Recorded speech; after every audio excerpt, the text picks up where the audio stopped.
Après les dragons vient la discussion, car oui, aujourd'hui nous parlons de Game of Thrones saison 7, épisode 5, Eastwatch, en 180 secondes.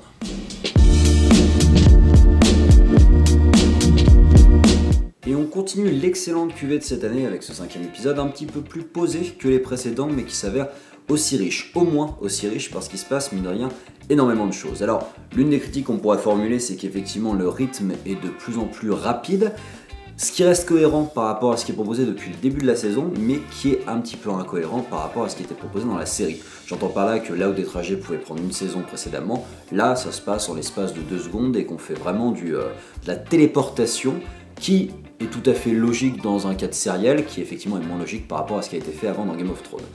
Donc cet épisode 5 de la saison 7 se focalise sur les conséquences de la bataille entre Daenerys et Jaime. C'est donc très logique que ça prenne un peu plus son temps et que ce soit un épisode un peu plus politique, un peu plus de discussion. Et que mine de rien, on a une sensation de mi-saison. J'entends par là que l'échiquier est posé, qu'on commence à redistribuer certaines pièces qu'on avait vues dans les précédentes saisons, comme le bâtard de Baratheon, comme Jorah qui rejoint enfin Daenerys, et que tout ça donne l'impression que la bataille pour le trône est a priori finie dans cette saison, et que pour l'instant on va plus se focaliser sur les marcheurs. Je vous disais dans mes précédentes critiques que je pensais qu'on le réservait pour la saison prochaine, et ben peut-être pas finalement, en tout cas il y aura probablement une bataille contre ces marcheurs au cours de cette saison. Tout ça change un peu le rythme, tout ça change un peu l'objectif, tout ça permet de repartir sur les 3 derniers épisodes cast, les 2 derniers épisodes cast, excusez-moi.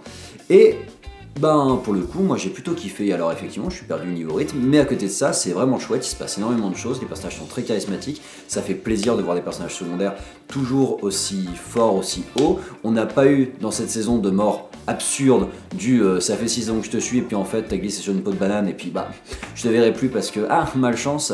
Et tout ça permet en fait de créer une vraie émulsion vers ce que va être la fin de la série.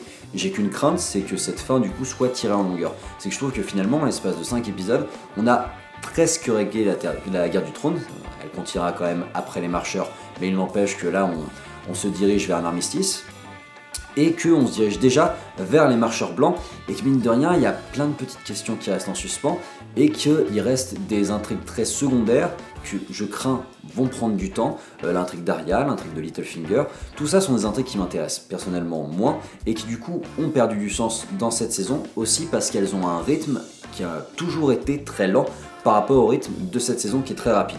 Les pérégrinations d'Arya, ça a pris 6 saisons pour finalement pas grand chose. Bran c'est pareil, il a eu aucune évolution au cours de toutes les saisons, c'est juste qu'il est arrivé un jour, il est arrivé en mode Bob Marley complètement shooté. Mais sinon, tout ça n'a pas construit plus que ça les personnages. Ce qui a construit les personnages, c'était les conflits, c'était les scènes d'action mais pas que. C'était toutes ces scènes qui faisaient vraiment avancer l'intrigue entre les rencontres des différents personnages et cet échiquier géant qui a l'air enfin d'être en place pour que la bataille finale et pour que la fin de la série se dirige vers quelque chose de grandiose et top. Voilà, moi qui étais très critique sur la saison 6, et je me suis fait lourdement critiquer pour ça, et ben il se trouve que lorsque Game of Thrones m'offre du bon, je suis tout à fait apte à le reconnaître et je prends un grand plaisir devant cette saison, un plaisir que je n'avais pas retrouvé depuis la première saison de Game of Thrones. J'invite à liker, commenter, vous abonner, et je vous donne rendez-vous sur la page YouTube de Popcast pour d'autres critiques ciné en 180 secondes.